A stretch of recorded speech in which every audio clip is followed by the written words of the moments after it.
If you want to hide a leaf, put it in a forest, and if there is no forest, then grow one yourself. I think that is exactly what Oda did with one of the most random feeling mysteries, which is the man marked by flames. In a series of so many open plot lines, characters, and a story that is presumably winding down, it's interesting that somehow we find ourselves within a very One Piece feeling with a fresh new mystery.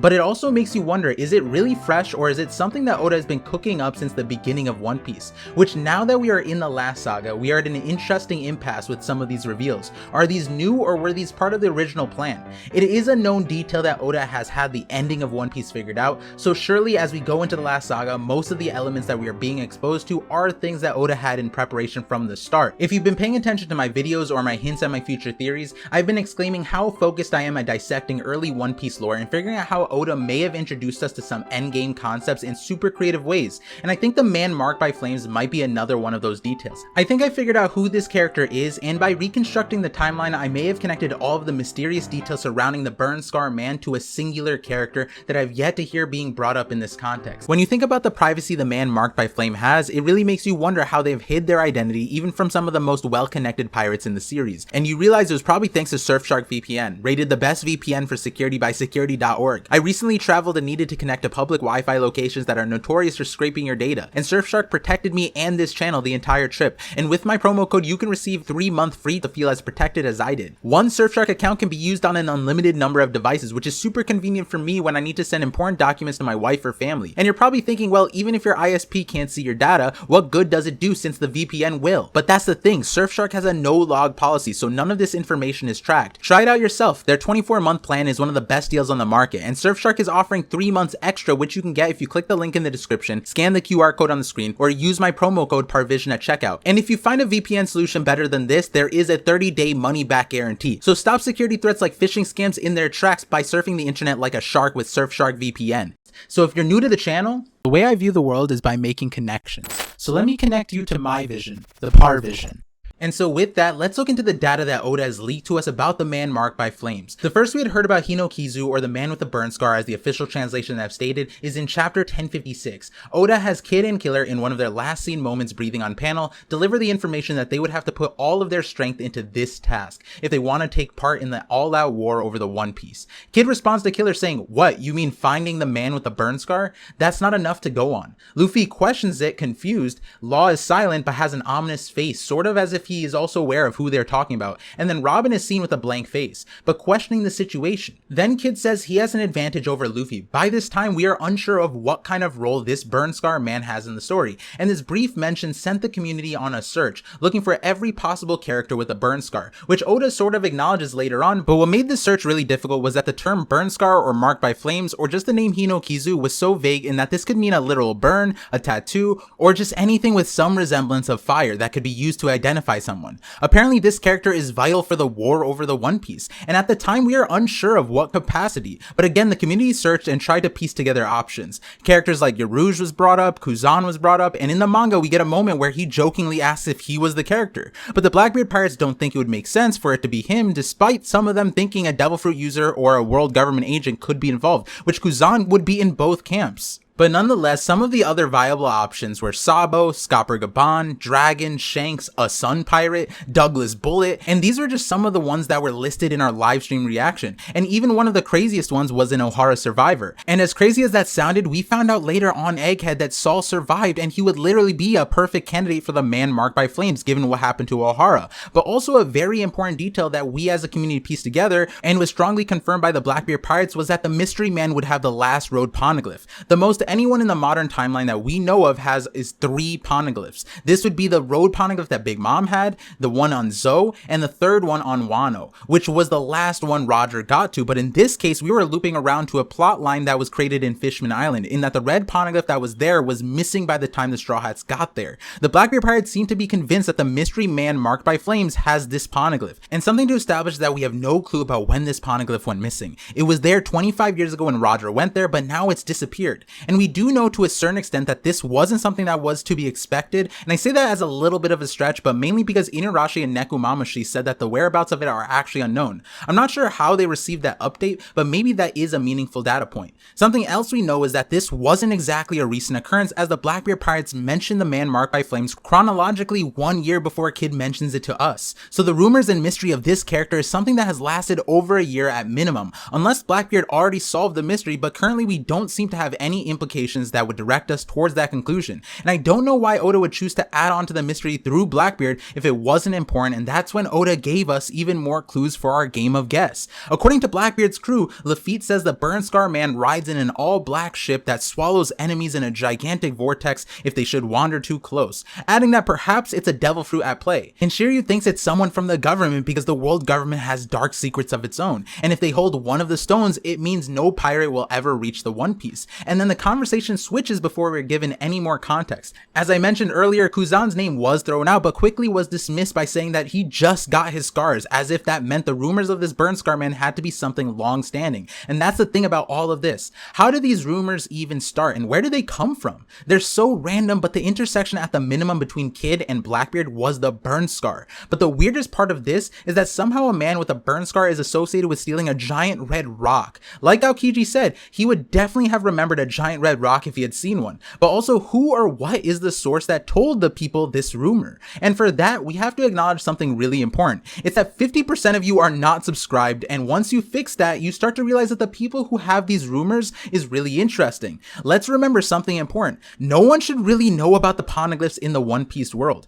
And even if you did, most of the people who do know about them associate them with the ancient weapons, and not for the utility of being the only way you'd reliably make it to Laugh Tale. It's not like you claim you want to be the Pirate King, and all of a sudden you know that these red rocks are necessary to getting to Laugh Tale. There's several barriers before you land on that, so let's take Luffy for example. If it weren't for Robin side questing all the way to Zou, we wouldn't have really stumbled upon the valuable information of the ancient weapons. But in reality, if Raizo weren't hidden away conveniently with the red poneglyph, would we have ever recognized the red poneglyph's importance? Let's add that sure, Robin could read the poneglyph and tell us that it points to a location, but she didn't even know that the road poneglyph or red poneglyphs were a thing. So she had the knowledge of 2 ancient weapons, all of Ohara, and whatever else was backing her by this point, and nothing even clued her in on the importance of the red poneglyphs. And that is super relevant when you realize the only way to know that the red poneglyphs were actually important were by being on the Pirate King's crew, or possibly being associated with the Minx or Odin. It seems like Roger made it to Lodestar and realized that it wasn't the last island, but was supplemented by information he obtained about the 4 road poneglyphs. Apparently at the time there were stories floating around about the treasure waiting on an island, but that the government was telling people to not go there, which at this point we aren't really sure where Roger heard all of that. But I'm pointing this out because this detail helps us eliminate a lot if the basis of who took this last road poneglyph hinges on their knowledge of its importance, which I think we can healthily say that if Robin, the last survivor of Ohara, was unaware of these, then most of the world should be ignorant of it as well. And you could say that if the Fishman Island poneglyph wasn't missing, then Robin would have come across it earlier in her trip just like other pirates, and that Fishman Island was a hotspot for pirates to pass through to get to the New World, unlike Zou, Whole Cake Island, and Wano where the other poneglyphs were located.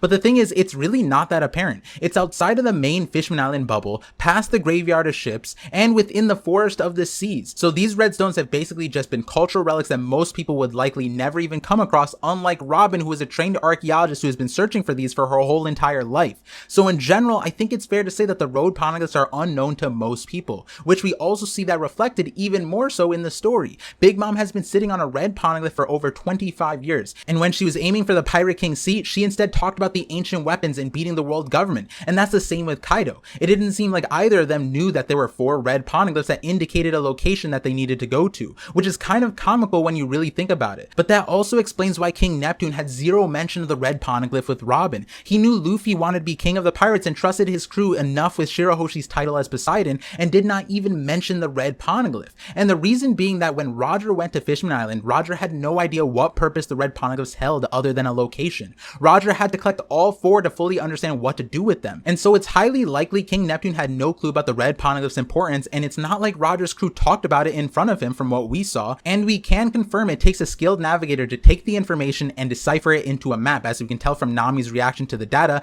and can double down since it took all of Roger's crew to figure it out. And so now with this info, we can eliminate a lot of fluff. So we know that Fishman Island poneglyph was taken after Roger went there, and sometime before the Straw Hats got there. We can kind of assume that Big Mom had no idea, otherwise she would have confiscated the poneglyph that was there, plus we know what her stash was. And prior to Big Mom owning Fishman Island, it was Whitebeard's for over 20 years basically. If it was something that Whitebeard dealt with, I'm sure he would have ran it by King Neptune or Jinbei, and neither of them have mentioned it, Jinbei being the more important one here. Knowing what Robin and the crew are after, I'm sure if he was aware of some poneglyph relocation project for a big red rock out of his territory, he would have mentioned it. He should be in charge of any matters dealing with Fishman Island because he's basically the ambassador for the kingdom and whatever Yonko is relevant at the time. I mean, we see Jinbei literally delivering a poneglyph to Big Mom, and yet there's one on Fishman Island. So I don't think that he actually knew about them, because it would be weird that the poneglyph wouldn't be handled in the same way. And I'm not completely discounting Whitebeard's possible role in this Red Rock mystery, but let's say he did take it. It would make sense that Marco or his commanders would have some knowledge of it. And right now, Blackbeard took over all of Whitebeard's territories except for Sphinx Island. So that would mean Blackbeard already has it, or that's how he got the rumors of it. But if we're to think that Marco, who has already divulged post-mortem Whitebeard knowledge to us and knew about what Whitebeard did with the road poneglyph, then why wouldn't he tell Nekomamushi or the Straw Hats even? It'd be kind of crazy for Marco not to give Luffy the last poneglyph after everything he has done. So I personally, at the moment, think that the man marked by flames is someone not related to Whitebeard or Big Mom. This has to be a character that was subtly mixed into the background, a leaf in a forest. Oda has hundreds of characters that could fit the description of the Burn Scar Man if we stretch it, but maybe not so much the rest of the context. And before I tell you who I think it is, I want to establish one other interesting detail I realized. See, while talking about how well kept the secret of Laugh-Tale and the road poneglyph's purposes is, you realize, wait a moment, Kid and Blackbeard having the information could be a big clue for one. Yes, Blackbeard was on Whitebeard's crew, but the whole time he was on Whitebeard's crew, he had one goal, which was the Yami Yami no Mi. He had no ambition to even become a commander who might be privy to the Pirate King's info, but his goal throughout the entire story has been Devil Fruits. If the man marked by flames rumors didn't come from Whitebeard, that means Blackbeard heard these rumors sometime after leaving Whitebeard's crew, and before Kuzan joined, which is before Blackbeard got Pirate Island through the Rocky Port incident, which if you watch my Blackbeard video, you know there might be a theoretical answer there, but before we reach, maybe we can come to an easier conclusion by retracing Kid's steps. See, Eustace Kid is a dunderhead, not unlike Luffy, and that makes it so much easier for us to figure things out. Kid said he wanted to be king of the pirates, and again, that doesn't mean you automatically learn about the poneglyphs, and from what we can tell, it seems like Kid had a more rational, straightforward idea about what it means to be Pirate King. The strongest and the best pirate on the sea has to take down the Yonkos, right? That's why he ran at Shanks the first chance he could get, and got rocked, and then went after Big Mom, and then made an alliance to take down Shanks again, but instead ended up having to take down Kaido on Wano. And then you sit there and wonder, wait a moment, how did Kid figure out about the poneglyphs or the importance of the red ones? Even when Law gave him the poneglyph rubbings, he goes, oh, the same ones we got from Big Mom? And you realize something's off here. He didn't actually go after Big Mom like he did with Shanks or Kaido. I mean, he didn't actually go to Big Mom to fight her. Kid went to Big Mom specifically for the poneglyphs that he somehow knew she had and was very out of character and not trying to take her down. I mean, it's not like he knew he would lose. He literally ran at her in Onigashima thinking that he was him. So then you gotta wonder why Kid did that, and you realize the only thing that really makes sense is that he faced Shanks' crew prior to raiding Big Mom's island. If I'm correct, then the situation could have played out like this. Kid fights Shanks' crew, stubbornly touting that he's going to be the king of the pirates and to bring out red hair. Shanks' crew no-diffs him and laughs at him, saying that he's not even a contender for the title of Pirate King because he doesn't have any of the road poneglyphs. And maybe they even throw in that Luffy's way ahead of him, which would then make sense why Kid is surprised and boasts that he has an advantage over Luffy. It might make sense that Ben Beckman and the red-haired pirates know of the importance of the road poneglyphs because Shanks was an observant crewmate on Roger's ship, which is why they are so confident about going after the One Piece. So his crew could have been the one to tell Kid about the road poneglyphs, which still doesn't answer the question of who the man marked by flames is, but may be really important. This person who is burned might be so insanely elusive that not even Shanks has much information on him. We see the background checking his crew is able to do in that this FBI agent crewmate pulls out all of Kid's life story as a book within seconds and provides updates on Blackbeard. And so knowing that they could always poach Kid's progress later on, they probably gave him a push in the right direction to collect the rubbings. And all of this becomes a little bit more confusing when you consider something else when it comes to the clues Oda gave us about the man marked by flames. It was that Blackbeard Blackbeard knew where 2 of the road poneglyphs were and that there were 4 in total. The way we found out about this was through Inuarashi, and we know Blackbeard hasn't been there since he says he can't find that one and the one held by the man with a burn scar. In fact, this means that without ever interacting with a road poneglyph, he knows about them somehow. And while that may be something important to think about, we don't have to perfectly answer that question, because at the end of the day, the road poneglyph in question is the Fishman Island poneglyph, where after all of this, I think we can agree that there is a scant few that actually know of this poneglyph and makes sense to have taken this poneglyph if it were intentional. And I'd like to think that it was intentional because they only took the red poneglyph and not both, which Odin considered less important, so the person who took it must have understood something about the road poneglyph. But here's the other clue. Roger had a hunch about this location before even going to Fishman Island, and we know that Roger found the Shandora poneglyph about Poseidon because of the voices from it that were really powerful, and that described the ancient weapon in Fishman Island, so maybe his hunch was based off of that.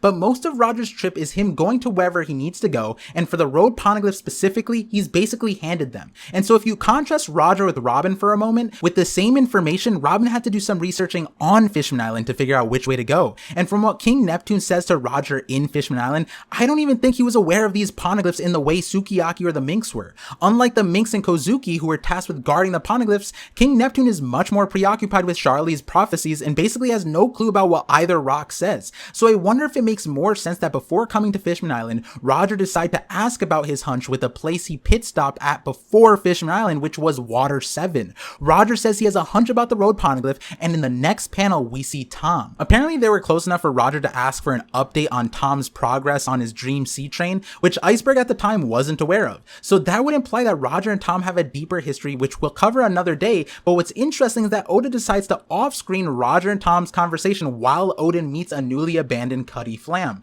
or rather Frankie. So could it be that Roger asked Tom about the road poneglyph since he probably knows Tom is from Fishman Island, but also more importantly, the really important detail that Tom's younger brother is Den, a shipwright, coding mechanic, but most importantly, a sea forest researcher. So if there was someone who was aware of random giant relics of the past, it would be Den, and therefore it wouldn't be crazy if Tom was aware of them too. So it may very well be that Tom was the one who told Roger exactly where to go to find the Fishman Island poneglyphs, which is kind of hard because it's outside the bubble of Fishman Island, but also has its own air too. And so while it's very possible that an ex-Roger pirate other than Shanks, Buggy, Rayleigh, Odin, and Crocus could be the man marked by flames, we don't have enough info on any of them really to nail down for these clues to make sense. For example, we could just give Skopper a black ship and whirlpool powers and associate him with the world government as the one to circumvent the One Piece path. But now we have a new option in Tom. Yes, I am proposing that Tom, the legendary shipwright who was the builder of the Oro Jackson and father figure for Frankie, as the man marked by flames, or the man with the burn scar. Now I know you have many questions. For one, really quickly for my viewers, you probably feel bamboozled because all this time you thought I was thinking that Panda Man was the man marked by flames, but no. Actually, I've been tricking you to build up suspense for this moment. And if you're even more confused by me saying Panda Man was the man marked by flames, I had a healthy case proving him to be the best option here, but I also set Panda Man up to masquerade the true choice here. And so if you want to get a heightened experience of my videos, make sure to subscribe to enjoy the journey. And while you do that, I'll hit the elephant in the room. Tom is dead. Yeah. That's what you would think, but there's actually no canon information that really should give us a confident feeling that he is dead. Let me start in the reverse direction with the realization that, you know how a lot of people thought Saul was the man marked by flames? But then in this video, I kind of explained how the road poneglyphs are something that not even Ohara or Saul should really be aware of. So maybe he did after Ohara was burned down. But more importantly, remember how when the Hinokizu mystery started, Saul was dead to us, but later was revealed to be alive, thus upending a belief we had about the man's status. Well, his deceased status was confirmed to us in Vivre cards. And guess who was in the same batch of Vivre cards? Tom. And I know so many people are going to vomit at the idea at another fake out death, but this one was absolutely not a fake out. But more importantly, I think Oda is establishing a huge trend in bringing back characters from pre-time skip. I feel like every 10 chapters we're bringing back groups of characters that we've been separated for over 20 years, and I think Tom might be the next one. So let me answer the question. Why is Tom not dead? Well, let me give a brief recap of the major plot points as fast as possible, starting with Frankie's battle Frankies that were hijacked by Cypherpole to frame and criminalize Tom's workers during Tom's trial over building the Pirate King's ship, where he successfully was pardoned for the crimes by building the sea train, but then had to barter for Frankie's innocence with his own. Then after that, Tom went on a rampage given that he wanted revenge for the misuse of Frankie's creations and was shot down after already being mowed down by Frankie's ships. And the thing was, those bullets that were used on him were tranquilizer bullets. Yeah, they weren't meant to kill him, which is interesting because originally Tom was sentenced to an execution for helping Roger. But even then, the judge said that this was an exceptional case due to the gravity of the title Pirate King. But Tom countered all of that with the world-changing invention of the sea trains. The Gorosei admitted to knowing Tom had the blueprints for Pluton, which could explain why they wanted to charge him with a heavier price, but allowed Spandam the autonomy for retrieving the blueprints for Pluton at any cost,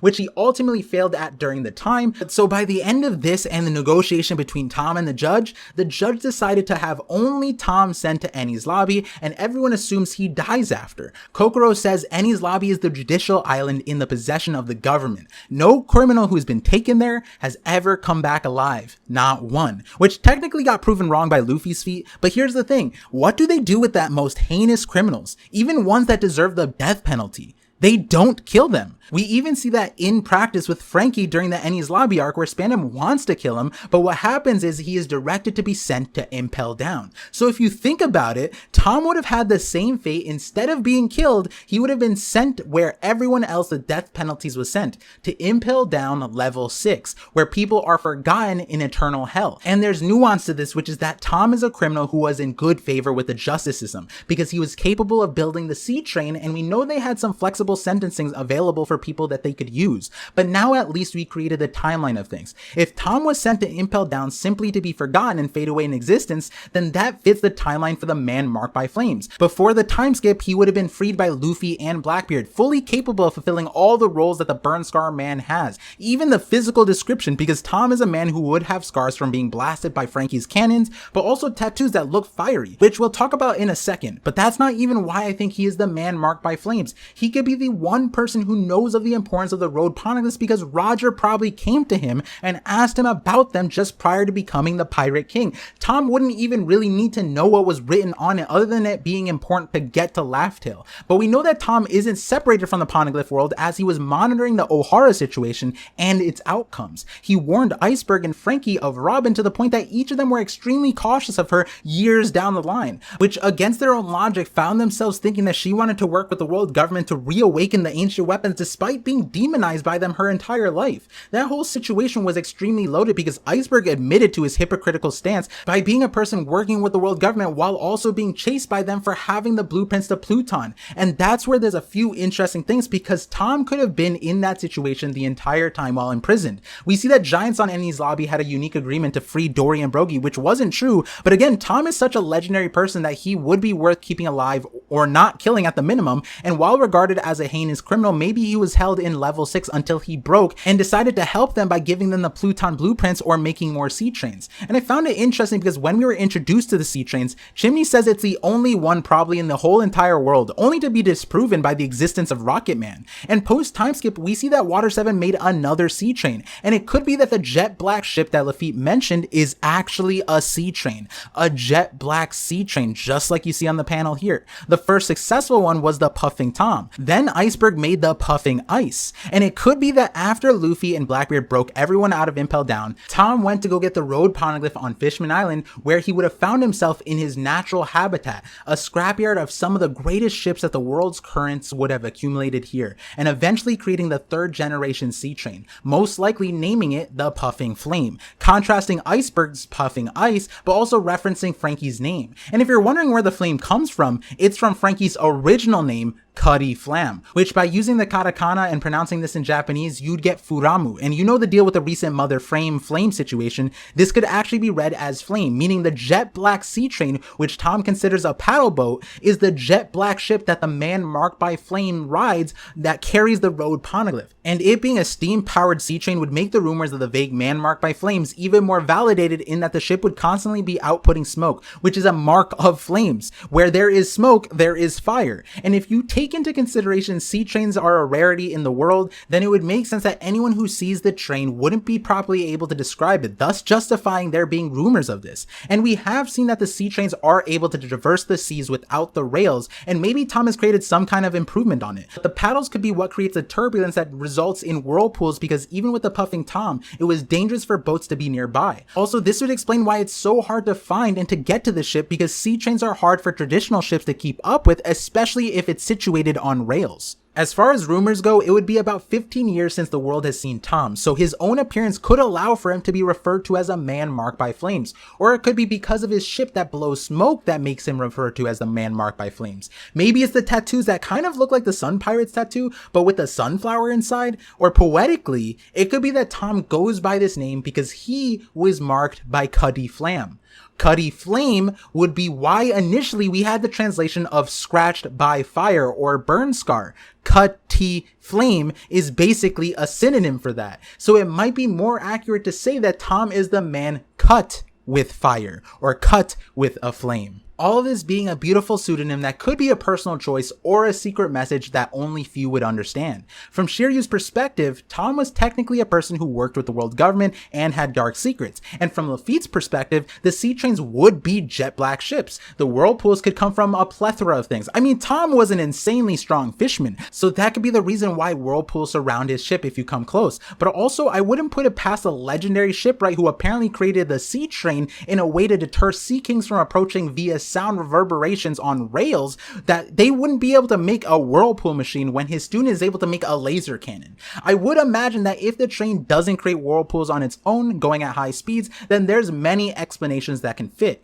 and all of which would feel like a devil fruit power to Lafitte. And most importantly, it would fit really well as to who in the large cast of One Piece characters should even know anything about poneglyphs, the road poneglyphs, and specifically the Fishman Island road poneglyph. And I wouldn't put it past Tom to be able to access Fishman Island fairly easily and carry the stone on his own given what he has shown us. And I think an important thing is this would actually play really well narratively, because Franky blamed himself so much for Tom's supposed death and wasted so much of his life not pursuing his dream, but at the same time wanting to show Tom his dream and the path that he is taking now. And that path would put him parallel to his mentor, where Franky originally hated pirates because of his family, and yes, his ships can be used for violence, but he is taking responsibility himself and accepting the result. And just like Tom, he would be puffing his chest out saying, "I am proud with a dawn that I aided the man named Monkey D. Luffy, the next king of the pirates," which would make Tom laugh and probably be fulfilled. And it would also place Robin in a very emotional spot.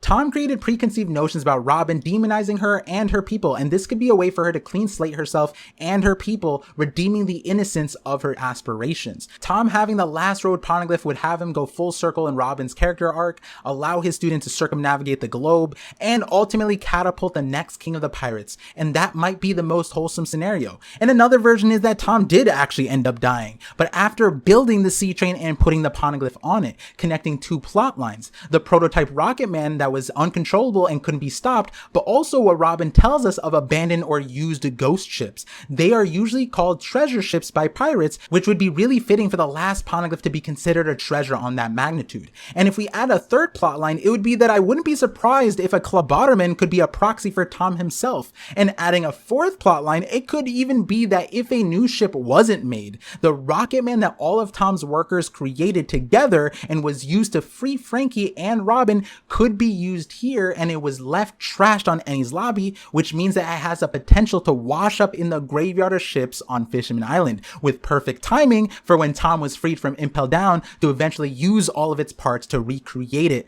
to eventually become the man marked by flames, or the man cut by flames, whichever one you want to use. But there's so many other minor reasons for Tom to be important. It's that I think that there might be an interesting link behind Tom, Neptune, and Roger that should be explored. Somehow Roger knew of the 4 poneglyphs from some story, and Tom possibly knew about it, and Tom for some reason loves Roger enough to have built his ship, the Oro Jackson, and adopt his crimes as if they were his own despite just being a shipwright. He told Roger his dream of making the train, and I also wonder where Blackbeard learned of the 4 poneglyphs too. I think solving how Kid and Blackbeard heard of the man marked by flames would be important, and might be the shakiest part of this theory because it all depends on how much Oda wants to flesh out here. My connection to Robin could possibly explain why Oda included the question mark response from Robin when the man marked by flames name came up. Maybe Robin understood the moniker because she knows more about Frankie. For example, if she knew Frankie's real name was Cuddy Flame, maybe hearing the man scarred by flames would trigger a reaction. And my Tom explanation would fit really well because of the impaled down escapee connection. It could be that Tom and Law crossed paths since Law was hunting down prisoners for their hearts, so maybe he was aware of the man. And so to let you in on some cool facts before we start winding this video out, I found it interesting that Oda chose the name Tom, and it so happens he kind of connects the dots to Thomas Blake Glover, who is considered to be the man who brought steam locomotives and cars to Japan, specifically the Iron Duke, which looks exactly like the design for the Puffing Tom and Puffing Ice. The iron part could be a nod to Frankie, who is known as Iron Man originally, but Tom Glover was actually known as the Scottish Samurai and was part of the Order of the Rising Sun, which may or may not connect to the tattoo that Tom has, but also maybe alludes to a greater connection Tom may have with Wano. Considering Pluton was built in Water 7 and rests in Wano, and Tom was considered an inheritor of the Pluton blueprints from the ancient clan of shipwrights, it might be that this mark is a key and we see more of this. It might even be that the clan the Sea Kings needed to fix the Noah was Tom's original clan, because you gotta remember, Tom wasn't from Water 7. For some reason, he and Kokoro decided to endure Fishman racism and acclimate to Water 7. I wouldn't be surprised if these dots start connecting very soon, and stay tuned for the next video because I may have found a possible connection. And so if there was a takeaway from this video, it was that no matter what you try to hide, I will uncover it. And unfortunately on the internet, people are always trying to expose you. And don't forget to support the channel by using my promo code to download Surfshark VPN and being just as protected as I am. But before you go, I do want to explain I have a few more options for this mystery of the man marked by flames, but this literally dawned on me and checked off most, if not all, the boxes that I was prioritizing. Panda Man was there, and I honestly had an explanation for literally everything, but it wasn't as concrete as this in my opinion, because well, Panda Man isn't as concrete of a character, but I have some secret sauce about him that I uncovered that I'll put on display in a different video. For members, I will probably make a video explaining why I thought Mihawk might be connected to the man marked by flames mystery, and there was one more option that I might include in that video, but one thing I want to put on the record, but I don't want to expend time on elaborating because I really dislike this idea a lot, is that the man marked by flames could actually be Odin.